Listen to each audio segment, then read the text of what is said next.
And welcome back, everyone, to episode 47 of the Sports Coach Podcast. My name is Andrew, alongside my co-host Vince. And once again, we're back in person, third week in a row. And it's been a crazy week. NBA draft, NHL draft is tonight, actually. We've seen the NHL awards, Stanley Cup Finals. The champion has been named, and a lot of other fun stuff. Downfall of my team. Zach Edey.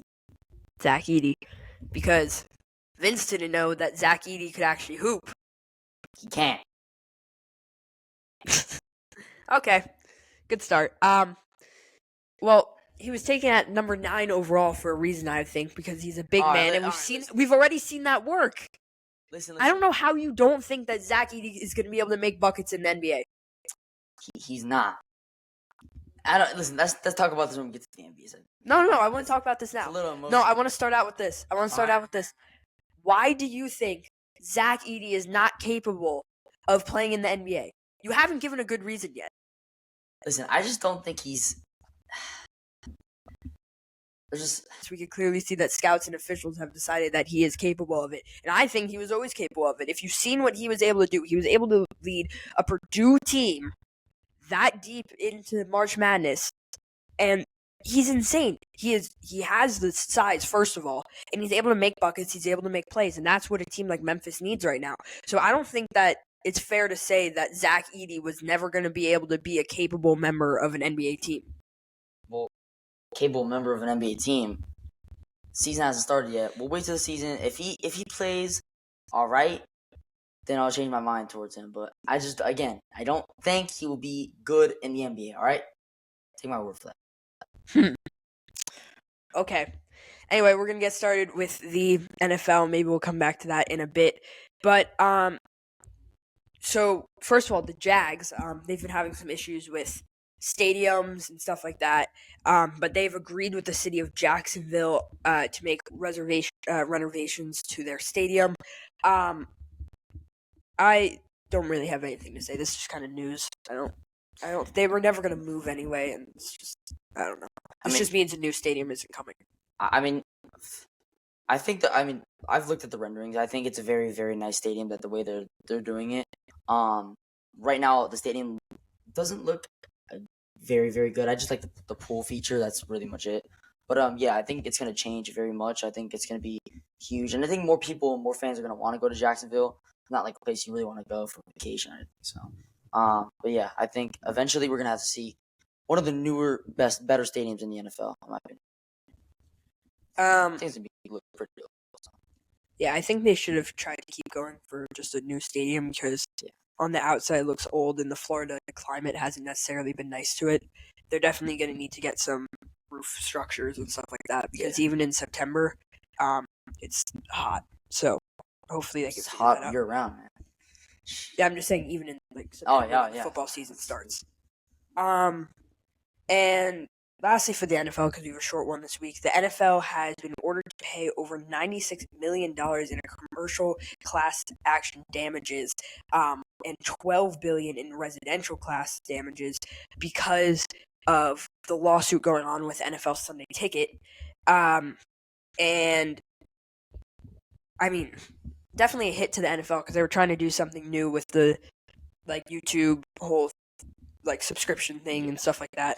That was a really big thing last year. I'm surprised everything that's going on right now. So now $12 billion is going back to the people who I believe to the people who have purchased NFL Sunday Ticket, and I don't actually know what else they were ordered to do to change it or if it's just this, but we'll keep you updated on that. Moving on to NCAA. Vince still wants to talk about the college football video game, every week still. But they have come out with their list of their top 25 offensive and defenses in the game. And so I'm feeling pretty good about our game that you thought Alabama would not be good in. So Alabama's number 3, even though you had said that they wouldn't be good this year, and in the game they've obviously and also Oregon at number 2 is interesting too because they didn't really fully show up last year. And do you know if they've gotten a lot of recruits this year? No, I've not. I've not really seen anything of Oregon getting any recruits, but Have they gotten recruits? Oregon? Have they? no, they got the quarterback from Oklahoma or something. Yeah. Daniel Gabriel or something. Oh yeah. But Georgia's number one. Obviously, I think they're always going to be a powerhouse in this game for years to come. I think that Miami being at 7. That's beautiful. Oh, I like that. I like that. Because they actually have a good offense. Cam Ward, I already said this a million times.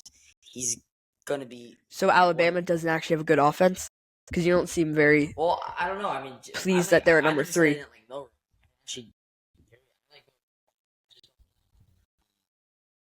I just think Miami should be a little bit higher in this list. Actually, Miami should be higher than LSU and Ohio State. Not Ohio State, but they should be definitely higher than LSU. Really? And is any of your bias showing through here? No bias showing through here. I think Colorado should be in the top 3. What? They were 4-12, or what were they? 4-10, That doesn't mean anything. or some 4-8. Yeah, 4-8. They started off strong. You decided to be a Colorado fan, and then they failed, and then you were not a Colorado fan, and now once again you're a Colorado fan.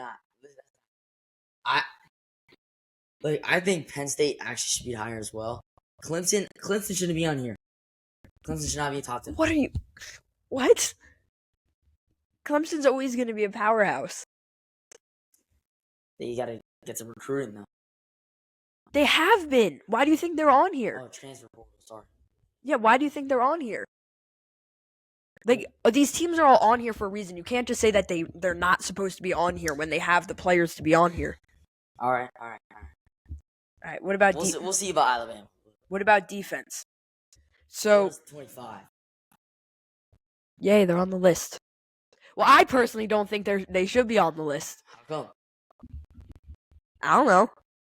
I'm just saying it. That's my opinion. All right. They shouldn't be on the list. Fine. I agree. Listen, whatever you agree with it? That Florida shouldn't be in top 25 defenses? I mean, again, I would once I get the game and I really look through and who's on the roster, then yeah, sure, I'll see.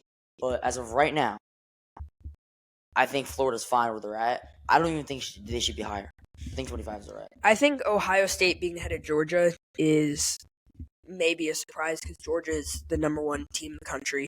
And Ohio State's defense didn't show up a couple times last year. But I'm excited to see that. Oregon number 3. And Oregon is going to be kind of stacked in this game. I wasn't really expecting that. Yeah. I mean, they did lose Bo Nix, so. But, I mean, again, they got Gabriel, so it makes up for it, I guess. Yeah, and then Bama 4, Clemson 5. So Clemson's up there again. Notre Dame 6, which is, I think, a lot higher than they were on the offensive list. Are they? Clemson was 10 on offense. Is Notre Dame even on the? Oh, you talking about Notre Dame? No, Notre Dame was. Yeah, Notre Dame's number 17. Oh, number 17. So they definitely have a lot better defense. But who else is like a surprise on here? UNC is still on here, which is interesting. I'm a little confused. As much as I hate Florida State, their offense should be higher. Their offense? Yeah, man. Well, I think they lost. They lost a lot of. No, Lagway's. I mean, yeah, they did lose a lot, but listen, they have one of the best quarterbacks in the country. So yeah, I'll give them that. And then if we go to like team power rankings, just overall, Georgia 1, Ohio State 2, Oregon 3, Bama 4. Oregon being above Alabama hurts a bit, but I think it's deserved for them. They've been kind of growing to this moment for a long time. But then Miami shows up at number 13 after being in one of the top 10 offenses. And then you also see teams like Notre Dame, Clemson stay up there 6-7. And Texas being behind Alabama is also something I want to note because they obviously beat us last year. And now Texas coming into the SEC, they're in the top 3 of these SEC teams. So we also need to see if this lines up with the preseason power rankings actual NCAA. Yeah. I mean, we'll talk about the actual preseason rankings, and I really do want to get into dive with that. But as of looking at this and acting like this was the preseason rankings, I think everything is Iowa being correct. on here at 25 is atrocious. Iowa's never I going to be good at think that should football. right. I don't think, and I'll be honest with you, I don't think Florida should be on this list, but I do think Miami is definitely better than Utah. I think Michigan's better than Utah, and I think Florida State's better than Utah. Utah shouldn't even be in the top 10. I like seeing NC State on here too. That's interesting. At number 21. Well, they weren't that bad in the ACC last year. I mean, they looked pretty strong. They made it to the ACC championship. Yeah. They lost to FSU. And despite Colorado having two of the top prospects for next year's draft, they're at number 16 here. So that kind of shows what type of team they had last year and they had this year. They have those two strong players, a strong coach who, maybe well, they also just interesting got take, they also but got Jordan, I think his name's C. Yeah. They also got best lineman in the But- country. So I mean, that's but maybe like an interesting take. But I think Deion Sanders doesn't necessarily have, what it takes. yeah, and I also don't think that his team is way too focused on Shedeur and Travis. I Because agree with you. I do agree with that. I do agree with that. that's all that was happening last year. Is that connection? One of But- them goes down. That's it. They just fall off the face of the planet. They lose to Stanford. In Well, OT. they lost to a lot of They lost to a lot of teams. So they need to figure out how to get some depth going for that team. But I think that they're even rated a little high here. They should definitely be in the top 25. But with just those two players leading their team, I do realize something. Arizona at 23 is. Well, where were they? and Oklahoma at 17 is also pretty low. I think Pretty low. Nah, I think that's all right. I just Kansas being on here no. But if I'm gonna be honest with you, I think Arizona should be just a little higher. They also have one of the best. higher than offenses in the Kansas at least. country. Actually, no, they're tied. Actually, no, they're all tied with 87. Actually, wait, no, hold on. Everyone from 25 to 16 has the same. So actually, Colorado has the same overall as Iowa. They're all 87 overall. I mean, if we, when we're talking about the best 87 overall on this list, what would you say the best 87 overall? We know it's not USC. They just lost Caleb Williams, so that's It's not probably- USC. Yeah, it's not USC. I would say Oklahoma actually. I think that Arizona. they've showed Arizona up. proved what they could do last year. Arizona, not Colorado. No, I'm sorry. Good. Listen, I do. Good. Colorado. I'm proud of you. No. Listen, I like Colorado, but trust me, when we talk about it come August, I'm really gonna start. I'm gonna start liking Arizona. They're not gonna be one of my teams, but I'm staying. They're one of my picks to really go far into the season. I do like Arizona. And now with the 12 team playoffs, they have a better. they have a shot. chance. Yeah, And definitely. And a lot of these until other, Miami and a climbs lot that of these one, strong SEC teams that have been left out the last couple of years, if they can too. Yeah, SEC needs grab to. a couple big wins, that Yeah. would be good for a lot. When I would Texas and Oklahoma join it, I think it's gonna be. Actually, that's a fair point. Maybe Oklahoma is lower because they're playing against Well, I just realized more SEC teams. you were just reminding me of how you brought up that one time Florida has the hardest schedule, so maybe that's. They also- do have the hardest schedule. so- Their schedule is insane. Remember that? It's like Tennessee, Alabama, I thought Georgia, Miami, Miami, Texas. Miami week ones. Yeah. I'm confused. I don't know because Miami does have again. I will say again, one of the better offenses. Yeah. Do you think Miami's gonna beat Florida week 1? I may or may not go to that game. I'm still deciding. So, I don't know who I'm gonna root for there. I think you have to root for Florida. You've Yeah. been very vocal about. No, But listen, you I think love- Florida's gonna win? I mean, it depends because again, it depends who's playing quarterback. I mean, Graham Mertz, of course, has been our quarterback ever since last year. He did okay. He was all right, but I don't. It really just depends on how plays as well because their offense is amazing. When it comes to defense, where's ranked on defense? I know this is just college football 25, but see, is not on here. They're not even on defense. So I don't know. It depends. But if I had to say, I think Are they both gonna start out ranked? Do you think? is definitely gonna be ranked. I mean, that's not even a question. is obviously gonna be ranked, but Florida definitely not. That's not. Yeah, even- especially Well, I mean, we always see because why. they factor in the schedule into the original rankings. I think, right? Yeah. So I So- mean, we see Florida always ranked after like the first couple wins of the season, but with having Florida, Miami week 1, Sanford week 2, it's gonna be like we're not gonna be ranked in week 2. It's gonna take some time, and we're not even. Yeah, Samford. Yeah, that's an easy. Well, should be. Easy. You shouldn't. Yeah. Nah, Yeah. So you Texas and let's just go over this again. Miami, Samford, Texas A&M, Mississippi State, UCF. UCF looked strong last year, by the way. yeah. I wouldn't be surprised if they put up a good fight this year. I don't like them Yeah. so high on this offensive list at 21. I think they should be a little bit lower. I think Florida State's a lot better than them when it comes to offense. Yeah. Then you have Tennessee, Kentucky. Kentucky, you should grab the win against. Kentucky last year, I remember we blew them out by 40 points. Yeah, but I forgot what the running back's name, Davis or something. And then to end out the season, Georgia, Texas, LSU, Ole Miss, Florida State. Should be FSU. Okay. All right. Listen. You would never hear me say FSU is going to beat Florida, though. Yeah, you're never going to say it, but I'll say it for you. Well, last year we had a shot. No, Florida they have a shot. I'm not going to say that they're 100% going to beat, blow FSU out of the water, because that's never going to happen. No team is going to do that. Like you just said earlier, and I also said that Florida State was going to be good. Yes, Florida State's going to be good next year.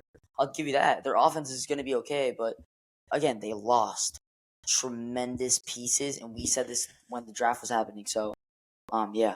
But for right now, I think where it stands, I can't really say anything about Florida. I kind of want to wait till August, but yeah. All right, now we're going to move on to the NBA. So, as you all know, the NBA draft was the last couple of days, and we saw some interesting moves, such as we were talking about Zach Edey earlier. Well, it was at least interesting for you. I think at least we knew he was getting drafted. I was still surprised that he did go top 10. I said it last week, and you could see it in one of the clips that we posted, that I didn't think that he was going to go top 10. But, yeah. So, first of all, the Cavs signed Warriors assistant coach Kenny Atkinson as their new head coach. So, the Cavs, they looked strong towards the end of the year. They definitely had a playoff push. They just couldn't survive against Celtics. That's pretty obvious. But I think this is going to be a good starting point for a potentially big couple of years coming up for them. I don't want to say so big because, again, obviously there's things with Donovan Mitchell. He does want to leave. That was rumored also. They also want Cam Johnson. There's a lot of things going on with the Cavs organization right now. But as of right now, we don't know anything that's really going on, except this is the only big move they've really had last couple of days. But yeah, as of right now, I don't know. I don't think Donovan Mitchell's going to leave, but yeah, I think this is a big starting point for them, and especially if they could capitalize off of kind of having a new type of regime in their front office and stuff like that, and a new way to kind of go about things. I think that will be good. I think for Mitchell especially, because he wants to kind of see new faces, he wants to have new opportunities and stuff like that, and with a new coach, that can always happen. So I think that's going to be huge for him. So yeah. But, yeah, I think that it's going to be big for the Cavs, and yeah, I think that they just need to perform these next couple of years, especially if they want Mitchell to stay. Yeah, I think it starts where you need to make a big playoff push to really make it to where you want to be. I think that's what starts with all. It really starts with that.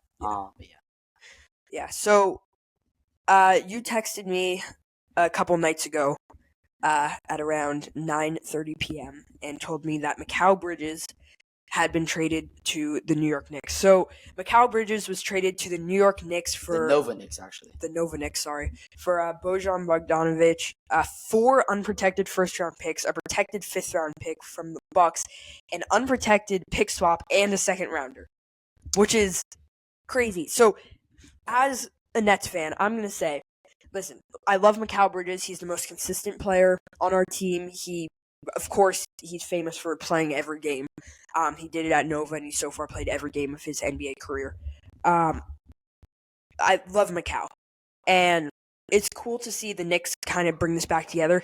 But the return that Marks was able to get us, I think, is this is one of the best possible things that could have happened, because we all know a lot of teams were offering us a lot less for Mikal Bridges. And we said a couple days before, Mikal Bridges is off the table for the moment.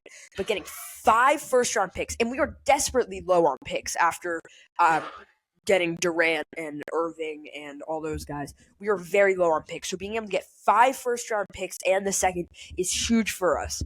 But also, he followed that up a couple hours later by getting our pick back that we traded to Houston in a pick swap during the Harden trade. So now, if we tank next year, which, let's be honest, we just traded our best player and got Bojan back for it, I think we're going to be set next year in the draft, because now we're going to have our pick back, and it looks like we're about to tank. So hopefully we'll have a good pick next year, and especially with a big draft class with guys like Dylan Harper and Ace Bailey and those guys on the front end. That could be huge. So I'm very happy with what happened here, and I think this is the best case scenario for the Brooklyn Nets and for the Knicks, who are going to try to – they have basically 2 to 3 years to capitalize on this, and if they don't do it in those 3 years, then this rebuild was a bust. So now it's the Nets' turn. They have young guys. They have Noah Clowney, Cam Thomas, who I think are going to be the centers of this rebuild, and Nick Claxton, who we then also re-signed for a 4-year, $100 million deal. Those 3 are the center of our rebuild. Cam Johnson, I think we could get a lot of good picks and maybe a extra bench guy or like 6th man if we trade him away. No, you do not want to trade him away. Cam Johnson's such a good role player. Yeah, but that we're trying to start a rebuild here. I don't care about the role players right now, and he looks good. And last year was really a breakout year for him. So I think right now is the time to capitalize on his stock. And then, listen, we got to go all out if we want this to work by the year 2038. So, let's hope that we can use these picks well, and let's hope that Marks can keep rolling, because so far, this is more than I could have asked for. So I'm very happy with this. Well, I mean, honestly, when we talk about the Nets here, are you happy with them going into a rebuild, really? Because just a couple years ago, they could have made a playoff. I'm happy, but here's the thing. I'm happy that they didn't sit and dwell on the failure of the Durant, Irving, Harden era for like 5 years. I'm happy that they didn't try to replicate that immediately, because that was not going to work. Mark saw that we're low on picks. We have no draft stock. Like, we don't have the ability to get anything in the draft. And also, years. We didn't have a draft pick this year. He was trying to get that, but I just think that fell through with the pick swap and stuff like that.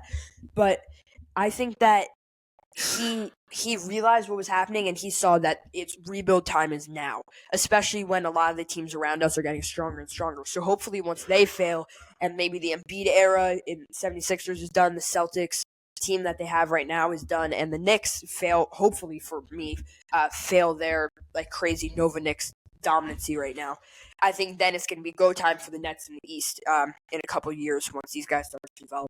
So I think this was definitely the right move, and I'm excited to see what happens here. You know, like I was saying, I like what you did with the Nets, but are you really happy with the rebrand though? I mean, the rebuild? Yeah. I mean, the rebuild. We needed this. Otherwise, we're going to be stuck at the bottom for way too many years. Stuck with that one good player in Mikal Bridges. You're seeing teams like the Hawks. They just have obviously they made an amazing one of the pick. best prospects. But they're just stuck with Trae Young in the middle of their team. You've guys like the Hornets who are just stuck with one good player. So we're right to trade this guy away. Also, do you think Mikal Bridges was even worth 5 first-round picks? I don't think so. But I mean, we also saw the Nets really did not want to trade Mikal Bridges. They kept getting offers and offers and offers and offers, and they declined every single one. So to me, it's like, what were they waiting for? Something like this? But here's the thing: we could see that the Knicks wanted Mikal Bridges more than any other team, and we were, I think, able to exploit that. Because also chemistry. Also, is a huge thing. What were the Knicks going to do with these? What were the Knicks going to do with these 5 first-round picks? Anyway, because right now they're trying to capitalize. So basically, they were just going to have 5 first-round picks to just interject into their team that was already pretty good. I think they used them in the right way, but I think they overpaid for Mikal Bridges. Yeah, I mean, like I said again, chemistry I think is a huge thing. And also, I want to say something. Like we already talked about the Nets, the Knicks now. I really want to talk about this. I think the Knicks are going to win a championship in the next couple of years. I know it's a little spicy of a take, a little hot of a take, but the Knicks, when you really look at their team, they just signed OG Anunoby. So Right. think about it. This team has Is that your OG Anunoby 5-year, $212.5 million. so yeah, the Knicks are locked in. They're set for they're maybe set not for the future, but for right now, and that's why I think But they will win a here's championship something next that I want to note about the OG Anunoby trade, and I think there's a lot of people who agree with you that they could be winning in the next couple of years. OG Anunoby 5 years. They think that this team is going to be able to stick together for 5 years. Do you think that guys like DiVincenzo, Brunson, they're going to stay at their prime for those entire 5 years while OG is kind of sitting in the background? It's hard to decide right now. I really do think DiVincenzo and guys like that are very good. We saw it in their playoff run; they were amazing. But again, injuries was huge for them. But OG Anunoby, of course. I mean, do you know if do you think he's gonna start next year? So, Well, I mean, it's not- I think Josh Hart isn't going to start. yeah, and that's huge. But again, he's also a very good bench player as well as a starting player. So I don't think it really matters that much for him. He should be in the starting role. They just paid him a lot of money. I know, but I mean, you can't also do that to OG. You know? Yeah, but I also think we're looking at him versus Nick Claxton signed a similar deal, but kind of at the start of the rebuild to try to get his way through and kind of help ease us forward. 4-year, $100 million deal. I think Nick Claxton is better worth the money than OG Anunoby for what we're paying him, especially in the time that the Nets are in. Yeah, I mean, well, let me ask you something about. But hold on. Claxton. I just think they could have gotten away with giving Anunoby a lot less, or at least a shorter deal. Because Yeah, I don't that was- I don't think this Nova Knicks team is going to last for more than 3 years anyway. Whoa. I don't think they are. I think they have 3 years to capitalize, and then they're done. I mean, who do you think is the first person to really fall out of that Nova squad?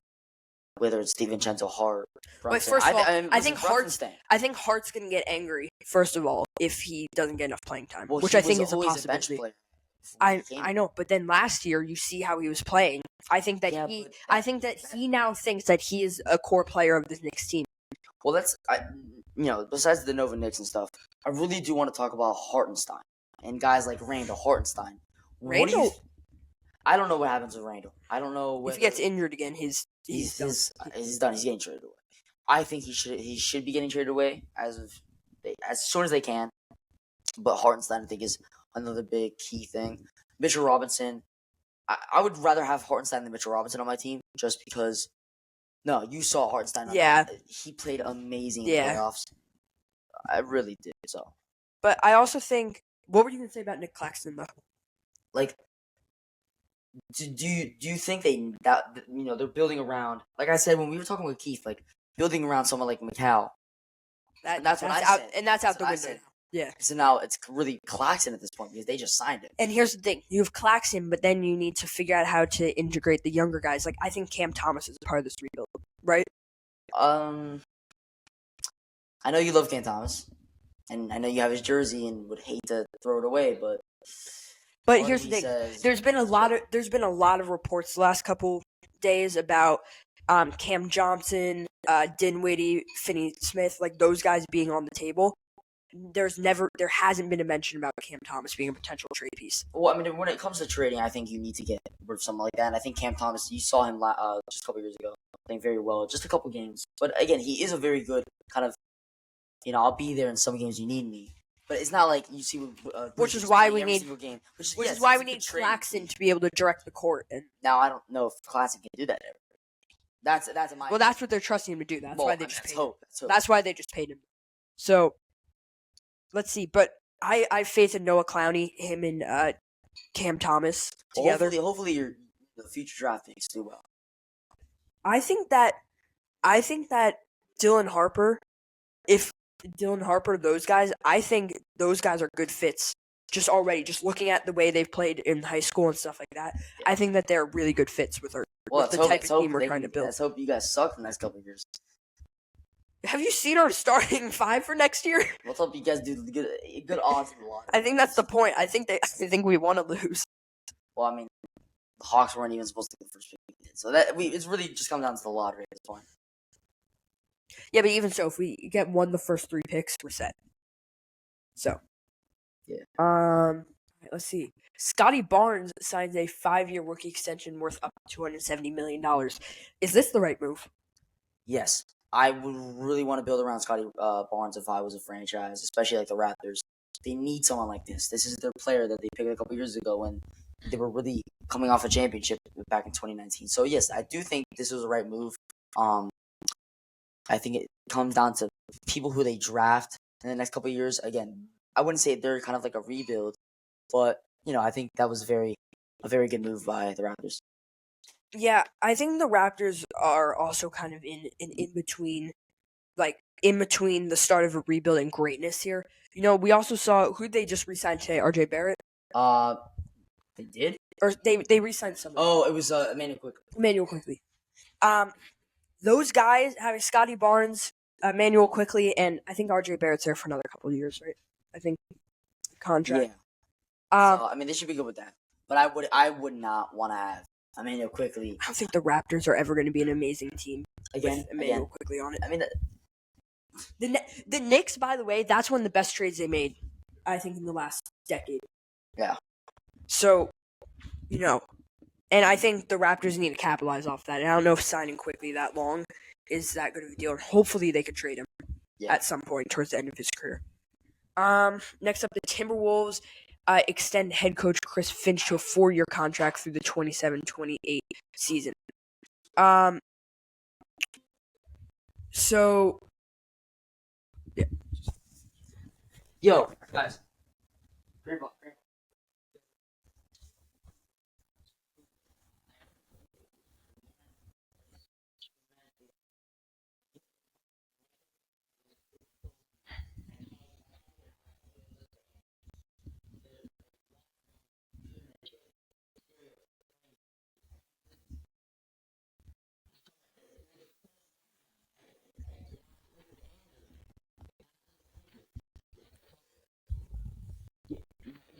Said something about that. Megan, you kept talking to Noah about the Knicks.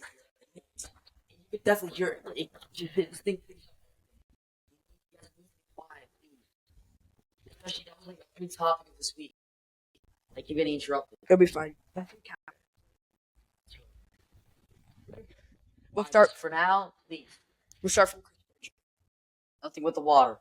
That was good.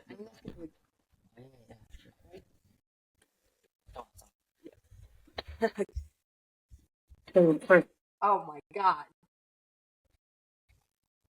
Alright, wait, so where we started? Alright. Can we go a little quicker? Yeah. No. Alright, 3, 2. Alright, so the Timberwolves have extended head coach Chris Finch to a 4-year contract through the 27-28 season. He deserves this. The Timberwolves won the biggest surprise of the season. And he now... How they get Rob Dillingham? Are you kidding me? Wow. And now he's figured out how to lead this team. I'm excited. I'm excited for this. I don't know whether it was him or just the general manager. Whoever decided to get Rob Dillingham in this situation cooked.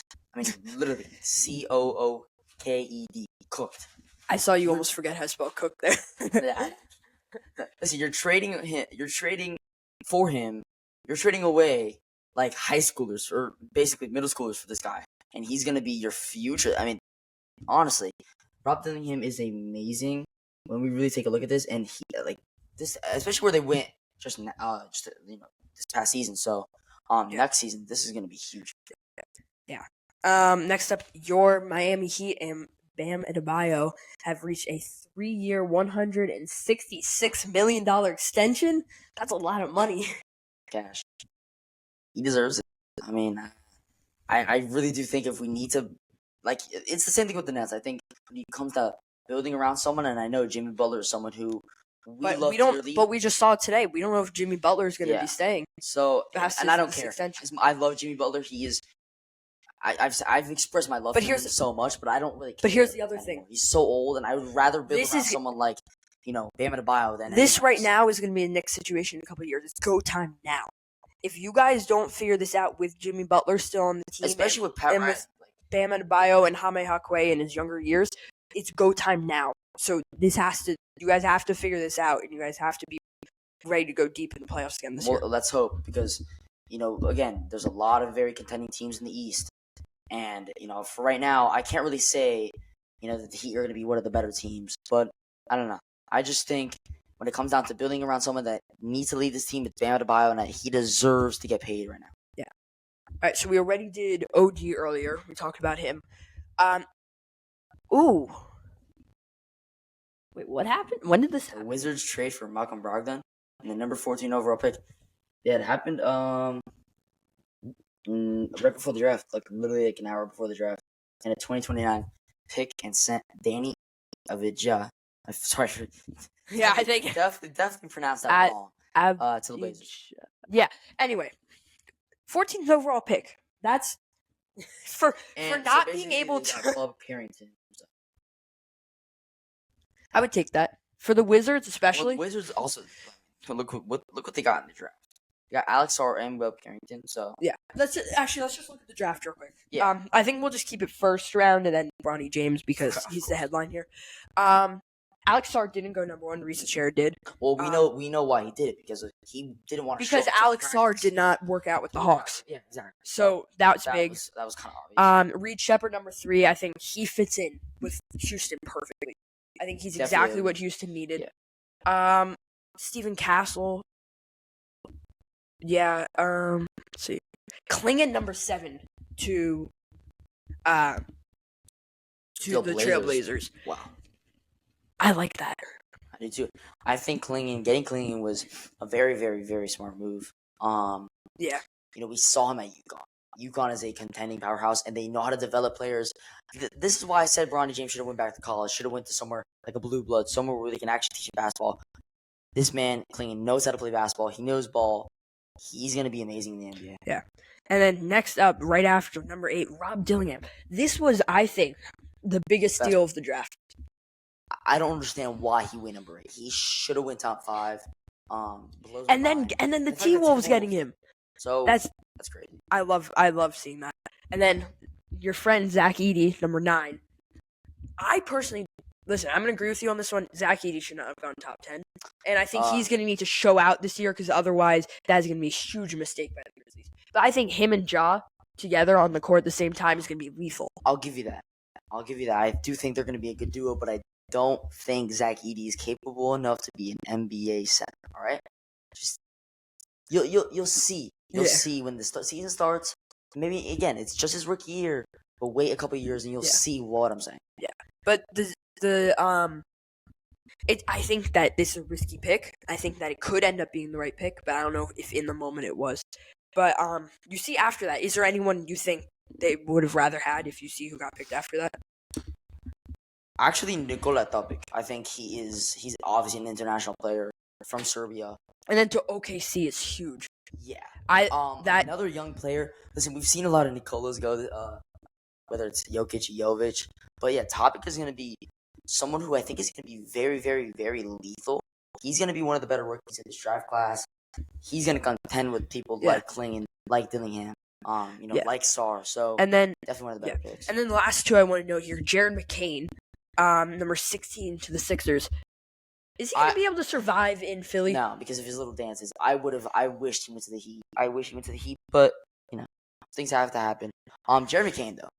We saw him come out of Duke. Very, very good player. But again, stuff has gone around, and I've heard Philly fans hear about his dancing.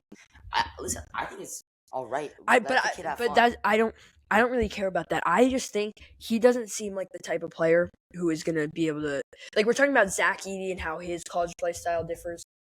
Jared McCain doesn't seem like the type of guy that's going to be able to, first of all, survive the Philly atmosphere because as soon as you mess up once, there goes your entire ego. Yeah. That's one thing. That's the problem with big cities. Like, really, you can example. Yeah, I mean, in New York, it's huge. Like, if someone messes up, you're gonna hear it for decades and decades and decades. So, yeah, if Jared McCain really doesn't have a good rookie year, this can end up the wrong way. Mm-hmm. Or just career in general. Aroldis Chapman. Except he didn't mess up once. It was a couple of times there. Anyway, Jared McCain. Listen, he could have gone earlier, I think. He really could have gone to the Heat. Now, I don't think he fits with the Heat though. Well, we do need a good guard, a good guard for our future. Yeah, but I don't think he fits with him and Jimmy Butler. I don't think that. No, don't because Jimmy Butler, you know tomfoolery, right? Yeah. Listen, we love our little dances. Everyone on our team dances. So actually, Darren McCann would have been very, very good on our team. But the fact that he went before getting him huge.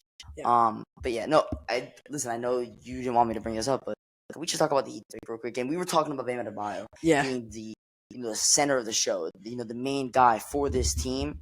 Khalil Ware is going to be the main center for this team. He's going to start day one. You need a center too. Yeah, exactly. And that's why I think we needed to take him.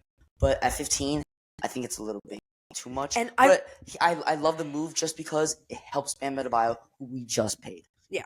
The other thing is, I'm happy the Nets didn't get a pick here. This is an awful draft class. And we're comparing to what you could have gotten Reed Shepard. Like if you did, like realistically, hear me out. But do you know how much we would have had to give up for that? I don't think giving up Cam Johnson for Reed Shepard is worth it. Yeah, I mean, Cam Johnson plus more probably for Reed Shepard. What are you as saying? a Nets team going into a rebuild? I don't think we should be spending our picks now. I really don't. Maybe for a second rounder, fine. A second rounder would be good. I prefer to have a top in this draft. Also, I would prefer look when we talk about people just in this first round alone. Isaiah Collar, I get it, he's a freshman, but the fact that he went to 29 is huge. He should have been a top 10 pick in this NBA draft. He's so much better than people. So that's, I think, some of you just got to try. And one thing I want to say about the Nets, actually, I'm happy that we didn't get Dame. Because that's an example of how Marks knew it was time to launch into a rebuild after next year. Because if we traded for Dame, we don't have a rebuild. We just have another 2 years before Dame gets upset with us to try to figure something out, which was not going to work. I'm happy we didn't get Dame. I don't know why I just thought of that, but I'm happy. All right, last two things in NBA draft. Filipowski dropping in the second round. His injury, and I think this was definitely because of the injury with the court storming. Well, that too, but can we talk about the Jazz picks? Wow. Yeah. Just blows my mind and what they got during the draft. Obviously, we know Cody Williams is very. He looked very, very good at Colorado. I definitely like that pick from them. Isaiah Collar, one of the best freshmen in college basketball. Definitely going to be a very, very good player. But again, I guess freshman is huge. Also, what else did they get? They got again Filipowski. So yeah, no, they definitely had a good draft. I think we'll just talk about the Jazz in general. But yeah. So yeah, that's the NBA draft, and I think we're gonna see a lot. Oh my goodness. Sorry. So, Bronny James has been drafted by the Los Angeles Lakers. So, father-son duo. And we saw it. I didn't think this was going to happen because literally, again, 2 days before we see something that says LeBron is not set on having him play with his son. Definitely ruined draft stock. Like you said, we were talking about it yesterday. It definitely kind of ruined his draft stock a little bit. Because now that means LeBron isn't automatically going to go to the team that drafts Bronny. Yeah. So, I don't think that was always 100% certain, but I think it was a possibility that some teams could have taken a risk on. But I think the teams ahead, that took Pacers taking Tristan Newton, Cam Spencer going to Memphis, those guys, I think those are better picks than Bronny James any day. Well, again, hear me out. They are trying to pleasure and help out and keep LeBron. Yeah, that's what you said about JJ Redick. Satisfied. Yeah. For 2 years. It all comes together. But also, here's the thing. That's why they want. That's why they got, JJ Redick. Do you think once LeBron leaves, Bronny's done at the Lakers? That is a good question. I honestly would not be able to answer it right now at the moment, but because I think Bronny's going to be upset with how much playing time he's actually going to get. You think he's going to get a lot? No, you don't. I think that for while LeBron's there, they want to get the energy of having both of the Jameses on the court. They want to have that. Once LeBron leaves, oh yeah, Is I he still? agree. Is I don't he think still? he's gonna get anything. I don't think he's getting anything because his dad will not be playing with him anymore. And again, we talked about Bron James. I've said this. I don't know if I said it on air, but I think Bronny James has had the spotlight. He was a 5-star recruit coming out of high school. He's always had the spotlight. He changed his name from LeBron James Jr. to Bronny James Jr. I mean, this man has had the spotlight under him forever, and the fact that he's his eldest son, I mean, it really does suck.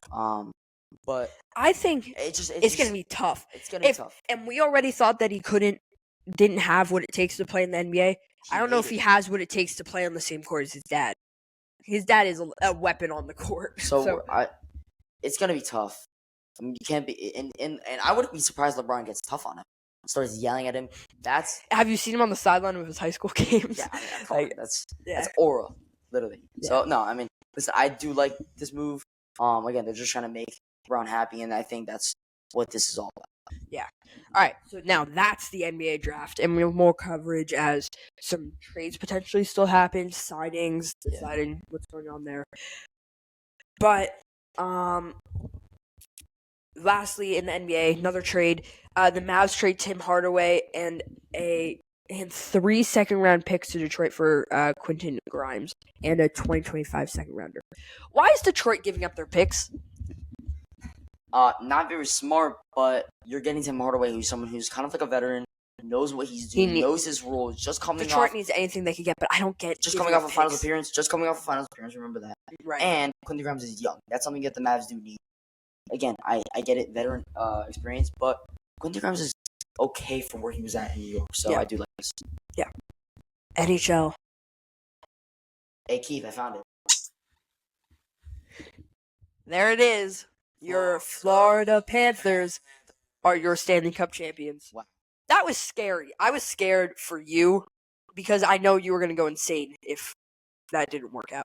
Yeah, I almost started crying. I mean, it feels so good to finally witness, be like knowing your team won a championship as you could actually see it, like, and remember it. I know the Heat won when I was little. I didn't really remember it, so but it's so happy. I almost started crying, honestly. I wish I could have that. Yeah, I know. One day. Hey, listen, if you were a Knicks fan, all right, okay. 2025 Knicks. You're gonna make Ryan happy with that one. Oh yeah. Be sure to tell him that next week. But yeah, Florida Panthers. This is a good team. I hope you get these group of guys. And Kachuk deserved this. Kachuk, listen, everyone's saying Connor McDavid got robbed here. He did.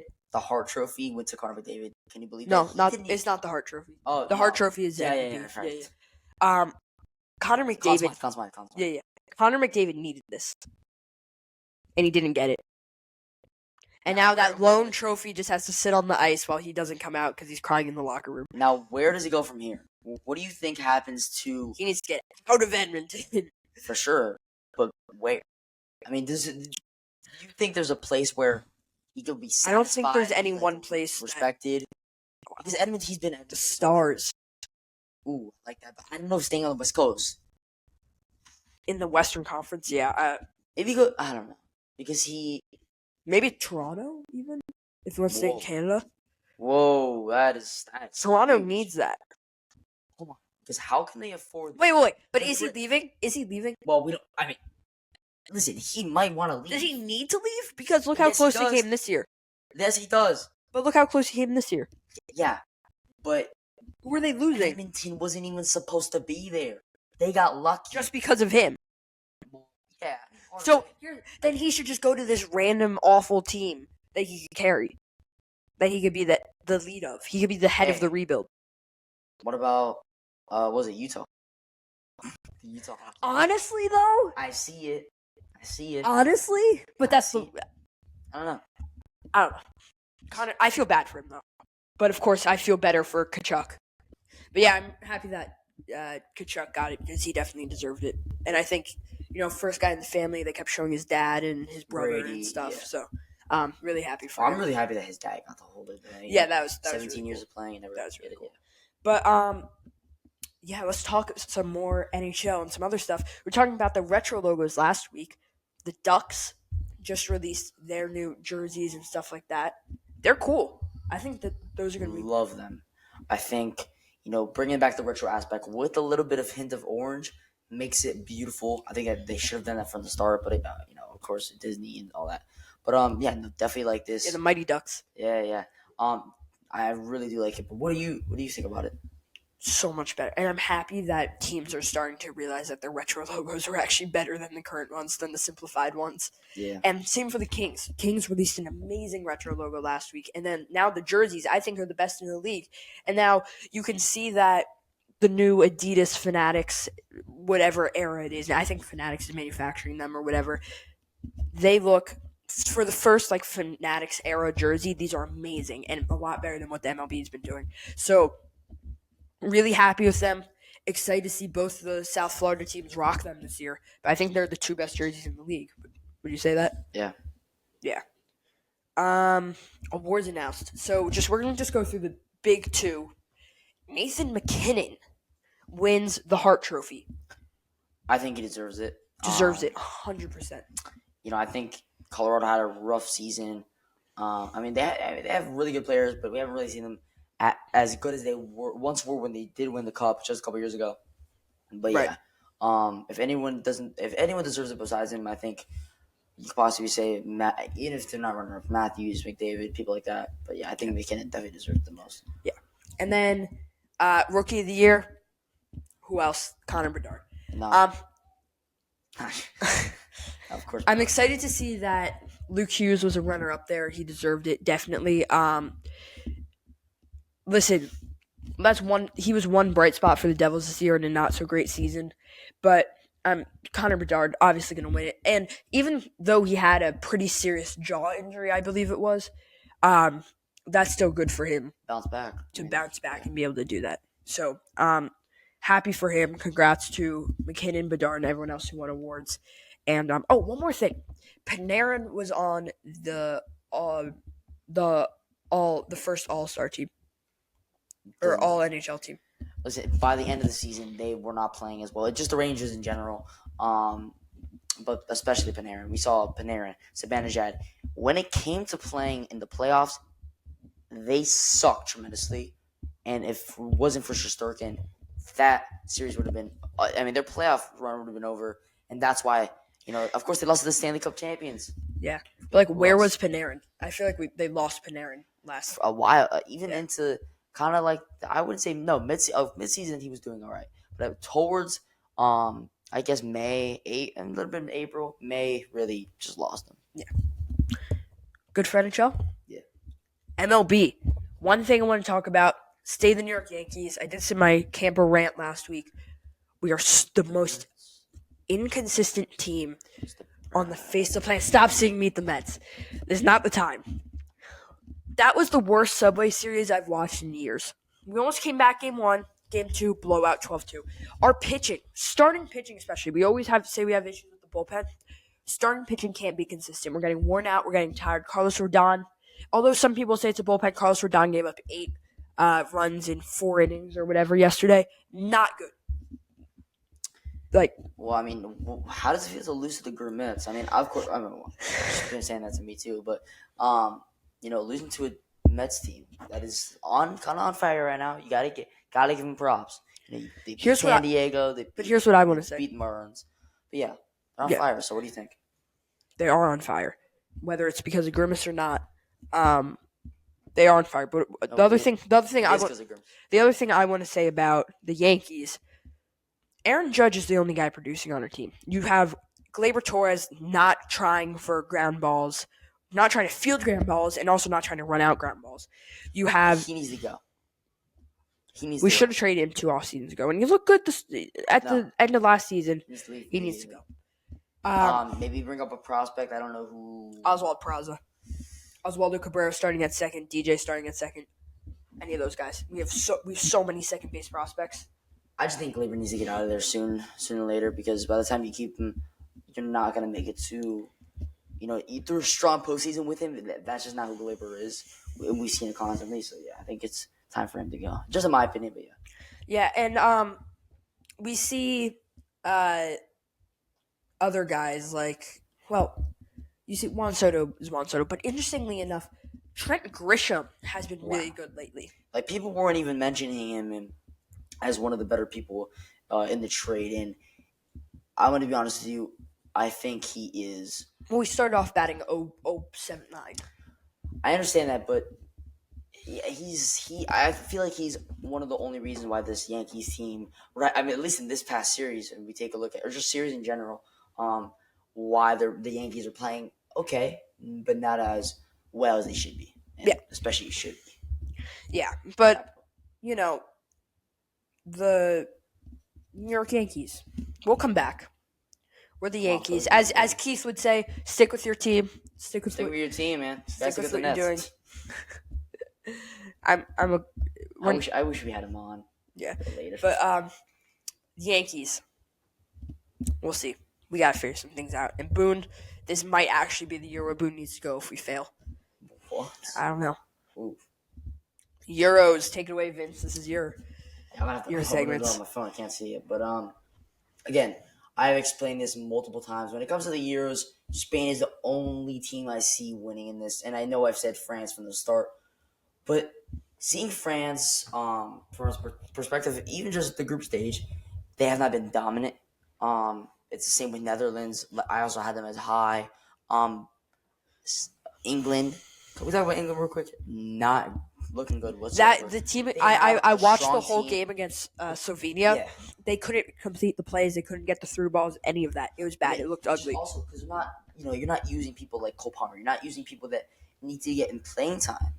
I mean, think about it. Spain's using a 16-year-old who's basically carrying their team and also doing homework at the same time. So, if anything, Spain, in my opinion, is the favorite right now as of the round of 16. I'm excited to see Italy because if Italy wins and England wins, Italy versus England, who comes out on top there? Spaghetti Mafia. It's not even close. Listen. I mean that's going to be the game of the Euros, I think. Hold on. There's been some good games the Euros. Come on. We did see the Italy game the other day. Yeah, well, it's crazy. Did you see? Just in general, Belgium's play the last couple times. Oh yeah. Lukaku. And who's Belgium playing now? Belgium's playing. They're playing France. So France. Let's see if they can get something. We haven't really talked about France much. I would like to, but again, with Mbappe, who do you think it's going to come down to? France and Italy in the final? Like who do you think finals? Netherlands maybe. Germany or Spain? I'm sorry. Germany. I'm sorry. I can't do Spain. I can't do France anymore. Part of me, I really do like France in this tournament, but I don't like I don't like Germany here. What? They're a favorite, and it's their home country. I don't like Germany here. No, don't even. So listen, Spain, Germany on that side of on the left side of the bracket, and then on the right side of the bracket, I think Netherlands and Italy. I don't care about England. I don't think England's a good enough team. They've shown that they're not capable enough to win because they lost last year to Italy. And I get it. We said it. Even at camp, Italy losing, their two stars, Chiellini and Bonucci. But if you really take a look at it, even though England looks like they have better players, I think Italy definitely beats them if they play. End up playing. But we'll keep you updated on Euros, but we're pretty much out of time, which means it's time for the fast facts as we end off every episode. This is a interesting one that you want to put in there. Bronny James and LeBron James make history one day into Bronny's time at the league as they have the most points as a father-son duo in league history. And that's only because LeBron has the most points in league history, and no one else comes even close besides the Currys, who are not Seth though. Yeah. Actually, even if they added Seth's points, it would still be less. So. How many points do you think Bronny's getting?